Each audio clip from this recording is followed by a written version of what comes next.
بسم اللہ الرحمن الرحیم۔ آج ہم موجود ہیں اصحاب الصفہ مدرسہ میں، اور مولانا مفتی محمد حکیم صاحب سے آج ہم معلوم کریں گے کہ گرمی کیوں ہوتی ہے اور اسلامی احکامات اس کے کیا ہیں، اور اس بارے میں ہماری کیا ذمہ داری ہے۔ بسم اللہ الرحمن الرحیم۔ بہت شکریہ کہ آپ نے ہمیں ٹائم دیا۔ گرمی کے حوالے سے آپ نے پوچھا ہے، جیسے کہ احادیث مبارکہ کے اندر ذکر آتا ہے کہ جہنم نے جو ہے وہ اللہ رب العالمین سے یہ شکایت کی کہ میری گرمی اتنی بڑھ گئی ہے کہ وہ جہنم کا بعض حصہ بعض کو کھا رہا ہے، یعنی آگ ایک دوسرے کو کھا رہی ہے۔ تو اللہ تعالیٰ نے اس کو 2 سانس لینے اور 2 سانس چھوڑنے کی اجازت دی، تاکہ وہ 2 مرتبہ سانس لے، جس سے جہنم کو تھوڑی راحت پہنچے یا اس کی جو گرمائش ہے وہ ہلکی ہو جائے۔ تو ایک سانس تو وہ ہے کہ جو گرمی کے اندر جہنم نے لیا تھا، اور یہ اس کے اثرات ہیں۔ تو اللہ کی طرف سے ہے، اللہ تعالیٰ کے حکم سے ہے۔ سورج بھی اللہ ہی کا مامور و مطیع و فرما بردار ہے۔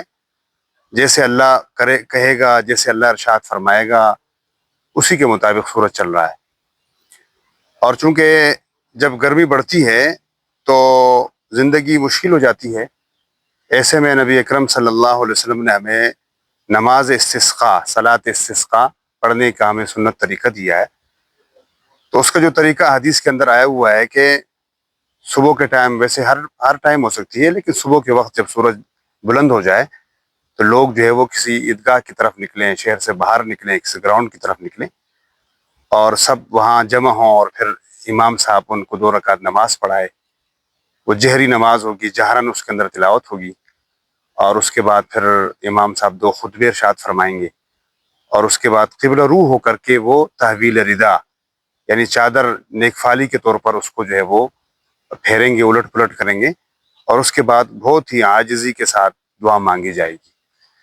تو یہ اللہ رب العالمین کے دربار میں حاضری ہے، اور اس طرح کرنے سے اللہ تعالیٰ اپنا فضل فرماتا ہے۔ اور نبی علیہ الصلوۃ والسلام نے دعا بھی ہمیں سکھائی ہے کہ ہم دعا مانگے، اللہم اغثنا غیثا مریعا نافعا غیر ضار عاجل غیر عاجل۔ تو ایک تو یہ ہمیں اس کا خیال رکھنا چاہیے، نماز استسقاء کا اہتمام کرنا چاہیے۔ دوسرا یہ کہ گرمیوں میں اپنے آپ کو بچانا چاہیے، پانی کے حوالے سے ہمیں خیال رکھنا چاہیے، پرندوں کا، تاکہ ان کو بھی پانی ملے۔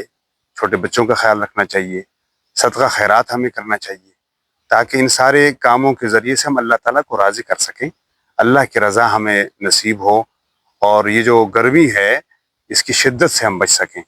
اللہ تعالیٰ ہم سب کو عمل کرنے کی توفیق عطا فرمائے۔